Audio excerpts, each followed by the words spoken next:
क्या एरिया 51 में सच में एलियंस हैं? जरा सोचिए, एक ऐसी जगह जो दुनिया के सबसे पावरफुल देश के पास छुपी हो, जहां तक पहुंचने का कोई ऑफिशियल रास्ता नहीं, जहां पे ड्रोन फ्लाई करने की परमिशन नहीं। अमेरिका और सोवियत यूनियन के बीच एक साइलेंट बैटलफील्ड शुरू हुई। Atomic secrets, spy planes test किए जा रहे थे, नए वीपन्स बन रहे थे। इस बीच यूएस गवर्नमेंट को चाहिए था एक ऐसी जगह जहां नए स्पाई एयरक्राफ्ट बना सके बिना सोवियत के नजर आए। और तब ढूंढी गई एक जगह अमेरिका के नेवाडा डेजर्ट के बीचों बीच। एक ऐसी जगह है जहां का रास्ता सिर्फ मिलिट्री वालों के लिए है। नाम है ग्रूम लेक एयरबेस, लेकिन दुनिया उसे एक और नाम से जानती है, एरिया 51। एक अल्ट्रा क्लासिफाइड टेस्ट फैसिलिटी जिसका एग्जिस्टेंस भी ऑफिशियली मना किया जाता था। सीक्रेसी के लिए परफेक्ट। यह सिर्फ एक जगह नहीं, यह है एक अनसोल्व्ड रिडल, एक पहेली। इसका जवाब आपको आगे मिलेगा। पूरा वीडियो देखना, स्किप नहीं करना दोस्तों। 1989 में एक नाम सामने आया, बॉब लजार। उसने क्लेम किया कि उसने एरिया 51 के अंदर एलियन टेक्नोलॉजी पर काम किया है। एक स्पेसक्राफ्ट जो एलिमेंट 115 से चलता था और ग्रेविटी को मोड़कर सफर करता था। लेकिन जैसे ही उसका इंटरव्यू वायरल हुआ, उसकी डिग्री गायब हो गई, रिकॉर्ड्स डिलीट कर दिए गए, उसका पूरा पास्ट क्लीन कर दिया गया। क्या सच में गवर्नमेंट उसे इरेज कर रही थी? आज भी एरिया 51 का एरियल व्यू सैटेलाइट से ब्लर दिखता है। वहाँ फोटोग्राफी मना है। वहाँ ड्रोन ले जाओगे तो शूट किया जा सकता है। कुछ तो ऐसा है जो छुपाया जा रहा है। एरिया 51 में सबसे पहले टेस्ट हुआ एक plane, Lockheed U-2 spy plane. यह एयरक्राफ्ट 70,000 फीट तक उड़ सकता था। इतनी ऊंचाई जहां उस वक्त का कोई सोवियत रडार या मिसाइल नहीं पहुंच सकता था। लेकिन एक नई परेशानी सामने आई, पब्लिक साइटिंग्स। लोग जब इस हाई एल्टीट्यूड रिफ्लेक्टिव एयरक्राफ्ट को देखते जो शाइनी, साइलेंट और डिस्क जैसा नजर आता था, तो वो कंफ्यूज हो जाते। ये क्या है? कोई एलियन शिप तो नहीं? दोस्तों, 1947 जून का महीना था। अमेरिका के एक पायलट केनेथ आर्नोल्ड ने सिएटल के पास आसमान में कुछ अजीबोगरीब फ्लाइंग ऑब्जेक्ट को तेजी से घूमते हुए देखा। उसने कहा, ऑब्जेक्ट्स पत्थर की तरह हवा में स्किप कर रहे थे, जैसे कोई स्टोन को पानी पर फेंकता है। सिर्फ कुछ दिन बाद रोजवेल, न्यू मैक्सिको के एक फार्मर मैक ब्रेजेल ने अपने खेत में कुछ अलग सी चीजें देखी। पतली शाइनी फॉयल, कुछ रबर के टुकड़े और एक लकड़ी जैसा फ्रेम। उसने ये सब उठाया और ले गया मिलिट्री के पास। 8 जुलाई 1947 यूएस मिलिट्री ने एक ऑफिशियल प्रेस रिलीज दिया। रोजवेल आर्मी एयरफील्ड ने एक फ्लाइंग डिस्क रिकवर किया है। न्यूज़पेपर्स ने तुरंत हेडलाइन बनाई। दुनिया भर के लोग हैरान रह गए, क्या सच में एलियंस आ गए? लेकिन सिर्फ अगले दिन 9 जुलाई को एक नए स्टेटमेंट ने सब कुछ बदल दिया। बस एक वेदर बैलून था, लेकिन लोगों को यह बात हजम नहीं हुई। एक सवाल रह गया, अगर ये सिर्फ वेदर बैलून था तो पहले उन्होंने यूएफओ क्यों बोला? एक साइंटिस्ट, एक फिजिसिस्ट, एक नर्स, एक जर्नलिस्ट और लाखों लोग सब एक ही बात कह रहे थे। लेकिन कुछ लोगों ने सिर्फ थ्योरीज नहीं दी, उन्होंने सबूत दिए। एरिया 51 के छुपाए गए चैप्टर्स में अगर कोई एक नाम सबसे ज्यादा डिस्टर्बिंग है तो वो है बॉयड बुशमैन, एक सीनियर डिफेंस साइंटिस्ट। अक्टूबर 2014 बॉयड बुशमैन ने एक कैमरा के सामने बैठकर एरिया 51 के अंदर के सीन्स बताए, और सिर्फ वर्ड्स नहीं, उन्होंने फोटोज भी दिखाई। एलियन बीइंग्स, लेबोरेटरी टेबल्स और एंटी ग्रेविटी क्राफ्ट्स के स्केचेस। उनका दावा था, एरिया 51 में मैंने एलियन स्पेसीज के साथ काम किया है। वो दूसरी गैलेक्सी से आए थे। हाइट सिर्फ 4.5 फीट थी और आंखें बड़ी, गोल और डीप ब्लैक। उन्होंने कहा, एलियंस टेलीपैथिक थे, वो डायरेक्टली हमसे कम्युनिकेट करते थे बिना शब्दों के, और उनकी स्पेसक्राफ्ट एंटी ग्रेविटी प्रोपल्सन से चलती थी, बिना फ्यूल, बिना नॉइज। और उन्होंने एक शॉकिंग लाइन बोली, हमने उस टेक्नोलॉजी को रिक्रिएट करने की कोशिश की और काफी हद तक सफल भी हुए हैं। बुशमैन ने जो डायग्राम्स दिखाए उनमें एक कॉमन एलिमेंट था, ग्रेविटी मैनिपुलेशन। ये वही चीज थी जो बॉब लजार भी बता चुके थे। एक स्पेसक्राफ्ट का कोर जो ग्रेविटी को बेंड करता है, स्पेस को मोड़ता है, डिस्टेंस को कंप्रेस करता है। बुशमैन के अनुसार इन एलियन शिप में एक प्रोपल्सन यूनिट होती है जो ग्रेविटी वेव्स जनरेट करती है। वो शिप अपनी जगह से मूव नहीं करता, बल्कि स्पेस उसके अराउंड फोल्ड हो जाता है। लेकिन जब इन फोटोज और क्लेम्स को एग्जामिन किया गया तो कई लोगों ने कहा, ये एलियन इमेज तो एक टॉय मैन्युफैक्चरर के मॉडल से मिलता है और इमेज ब्लरी है, मैनिपुलेटेड लगती है। पर बुशमैन की क्रेडिबिलिटी इतनी आसानी से इग्नोर नहीं की जा सकती थी। उनका काम लॉकहीड मार्टिन, एक टॉप डिफेंस कॉन्ट्रैक्टर के साथ था और वो स्कंक वर्क डिवीजन से जुड़े थे। और बस कुछ ही दिनों में उनकी मिस्टीरियसली मौत हो गई। कोइंसिडेंस या कुछ और? दोस्तों 1984 में एक एनोनिमस इन्वेलप FBI के पास आया, जिसमें था एक क्लासिफाइड फाइल के फोटोकॉपीज। नाम था मैजेस्टिक 12, एक एलिज्ड टॉप सीक्रेट कॉमेडी जिसे ट्रूमैन ने 1947 में बनाया था। कॉमेडी का मिशन था रोजवेल क्रैश के एलियंस और उनके टेक्नोलॉजी को डीपली स्टडी एंड रिसर्च करना। लेकिन जब FBI ने इन डॉक्यूमेंट्स को वेरीफाई किया तो बोला गया फैब्रिकेटेड, फोर्ज्ड, फेक। फिर भी डॉक्यूमेंट्स दुनिया भर में वायरल हो गए और एक बार फिर रोजवेल दुनिया के सामने था। ईयर्स लेटर CIA ने ऑफिशियली माना U-2 और बाद के प्लेन्स जैसे SR-71 की टेस्टिंग की वजह से ही UFO साइटिंग बढ़ी। 1950s-60s में UFO रिपोर्ट्स पीक पर थी और वो वही पीरियड था जब एरिया 51 में मोस्ट इंटेंस एयरक्राफ्ट टेस्टिंग चल रही थी। लेकिन कोल्ड वॉर ने अमेरिका को और भी तेज बनने पर मजबूर किया। जब 1960 में एक U-2 प्लेन सोवियत मिसाइल से गिराया गया तो US ने बनाया SR-71 ब्लैकबर्ड, दुनिया का सबसे तेजी से उड़ने वाला स्पाई एयरक्राफ्ट, जिसकी स्पीड थी 3400 किलोमीटर पर आवर और एल्टीट्यूड थी 85,000 फीट। इसे मिसाइल से गिराना इम्पॉसिबल था, लेकिन इसका टेस्ट कहाँ होता था? एरिया 51। और जब लोग इसे आसमान में देखते फिर वही सवाल उठता, ये एलियन शिप है क्या? इसका जवाब आपको आगे मिलेगा, पूरा वीडियो देखना, स्किप नहीं करना दोस्तों। जेसी मार्शल, रोजवेल आर्मी एयरफील्ड के इंटेलिजेंस ऑफिसर, वही इंसान जिन्होंने क्रैश साइट का दौरा किया था। उनका कहना था, जो मैंने देखा वो किसी इंसानी टेक्नोलॉजी का नहीं लगता था। वो एक फॉयल जैसा था, शाइनी, लेकिन इतना स्ट्रॉन्ग कि मोड़ने से भी नहीं मुड़ता। जहां वो क्रैश के टुकड़ों के साथ दिख रहे थे, लेकिन कुछ रिसर्चर्स कहते हैं वो असली टुकड़े नहीं थे, आर्मी ने फोटो के लिए प्रॉप दिया था। फिर आई 1980 की एक revolutionary book, the Roswell incident. इसमें जेसी मार्शल के इंटरव्यूज इंक्लूड थे और पहली बार इस किताब ने थ्योरी दी, जो क्रैश हुआ था वो एक एक्स्ट्रा टेरेस्ट्रियल स्पेसक्राफ्ट था और उसमें एक या उससे ज्यादा एलियंस भी मिले थे, डेड या पॉसिबली अलाइव। ये था मोमेंट जहां रोजवेल कॉन्स्पिरेसी थ्योरी का एवोल्यूशन हुआ। दोस्तों, यह राज सिर्फ मिलिट्री हार्डवेयर तक नहीं था। कुछ इनसाइडर्स ने एलियंस के डायरेक्ट कांटेक्ट का भी दावा किया। उन्होंने ये भी क्लेम किया एरिया 51 में एक प्रोजेक्ट चल रहा था एंटी ग्रेविटी प्रोपल्सन सिस्टम का, यानी ऐसे एयरक्राफ्ट जो ग्रेविटी को बाईपास करके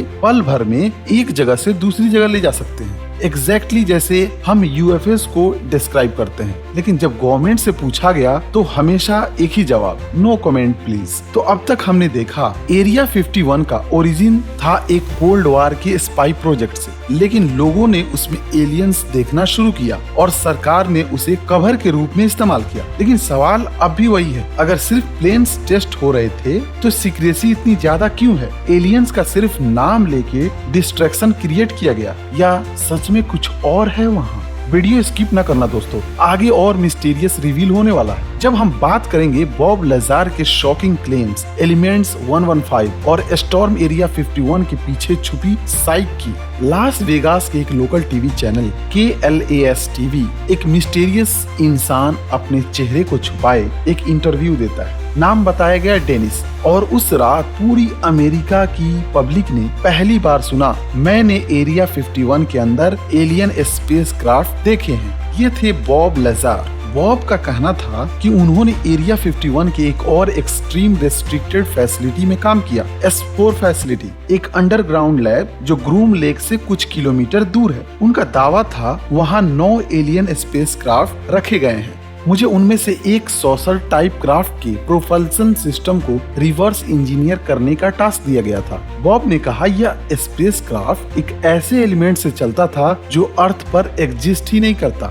नाम था एलिमेंट 115, एक सुपर हेवी एलिमेंट जिसमें इतनी एनर्जी होती है कि वो अपना ग्रेविटेशनल फील्ड क्रिएट करता है। वो स्पेसक्राफ्ट सीधा नहीं उड़ता बल्कि स्पेस टाइम को मोड़ देता है, जैसे एक पेज को फोल्ड करके 2 पॉइंट्स मिला दिए जाएं। ये ग्रेविटी बेंडिंग प्रोपल्शन सिस्टम सुनने में साइंस फिक्शन जैसे लगता है, लेकिन बॉब के लिए यह साइंस फैक्ट था। जब बॉब ने एलिमेंट 115 का जिक्र किया तब वो ऑफिशियली पीरियोडिक टेबल में नहीं था, लेकिन 2003 में रशियन और अमेरिकन साइंटिस्ट ने इस एलिमेंट को लैब में बनाया और 2016 में आईयूपैक ने इसे ऑफिशियली नाम दिया मॉस्कोवियम। लेकिन दिक्कत यह थी, जो एलिमेंट 115 लैब में बना वो अनस्टेबल था, कुछ मिली सेकेंड्स में टूट गया। बॉब का कहना था एरिया 51 में जो एलिमेंट 115 था वो स्टेबल आइसोटोप था जो एलियन ओरिजिन का था। यह बात किसी भी साइंटिस्ट के लिए इम्पॉसिबल लगती है, लेकिन लाजार इंसिस्ट करता है that's exactly why they brought me in to understand.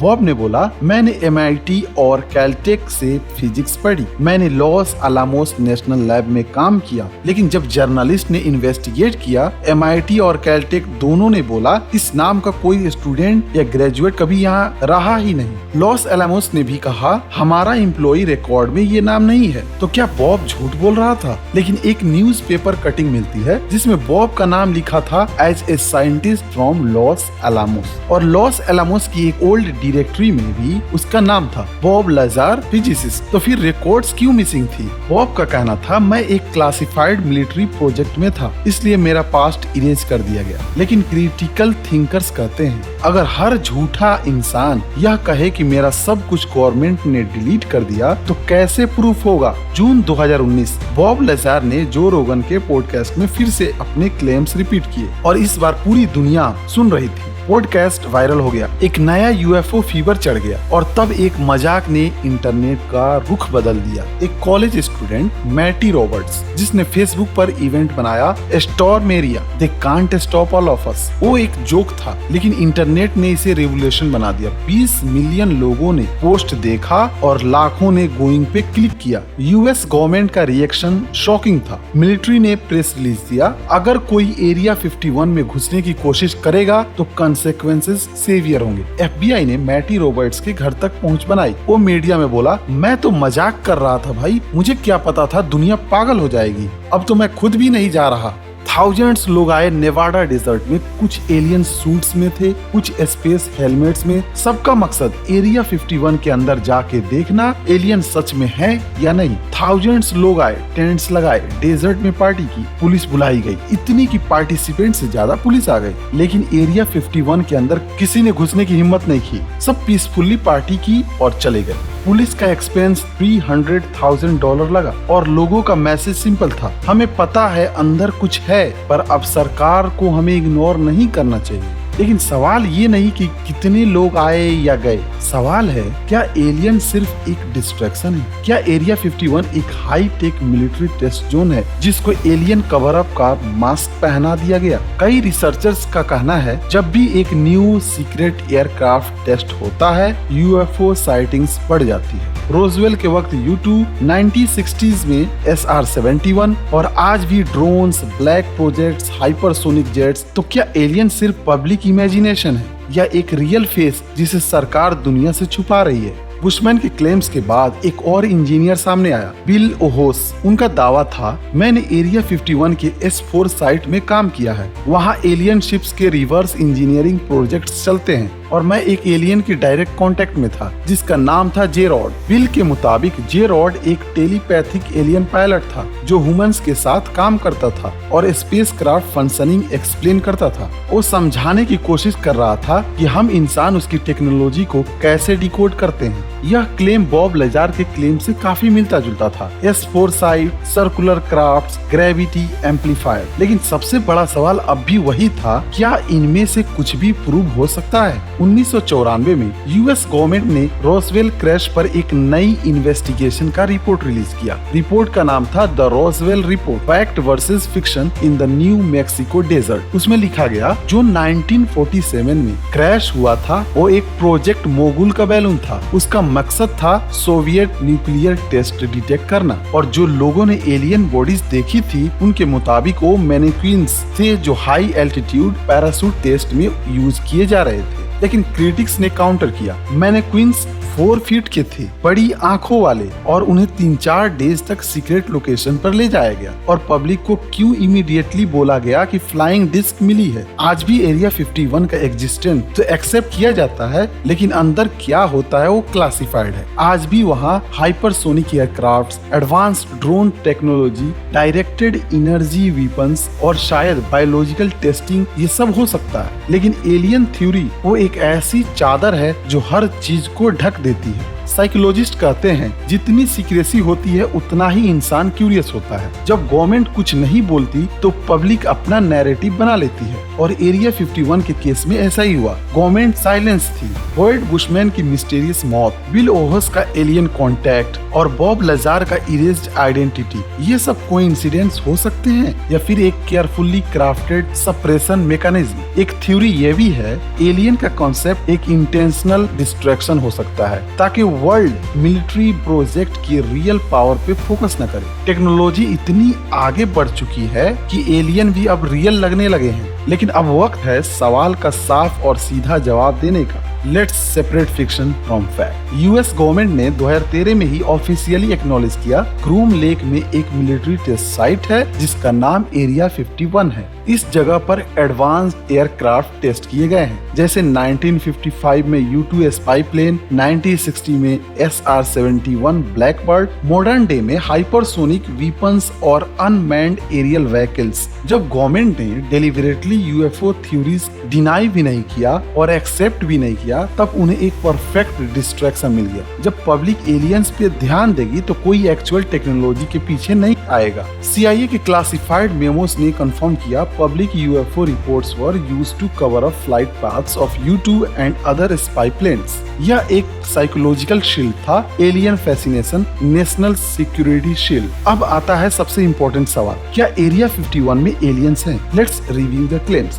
Boyd Bushman respected scientist, लेकिन alien photos doubtful. Bill Uhouse and J Rod no physical evidence. Roswell incident initially flying disc बोला but later admitted as project Mogul. हम इंसान mystery से attract होते हैं, जहाँ secrecy हो वहाँ हम कहानी बनाते हैं। एरिया 51 का सबसे बड़ा राज शायद एलियन से भी ज्यादा पावरफुल है। कभी सोचा है एलियंस होते तो क्या वो सिर्फ अमेरिका के डेजर्ट में उतरते, या हम सब अपने ही दिमाग के एरिया 51 में फंसे हुए हैं? तो क्या एरिया 51 में एलियंस हैं, या सिर्फ हमारी इमेजिनेशन इतनी पावरफुल है कि उसने एलियंस को वहाँ क्रिएट कर दिया है? दोस्तों कमेंट करके अपना एक्सपीरियंस शेयर कीजिए। अस्सलामु अलैकुम व रहमतुल्लाहि व बरकातुहू।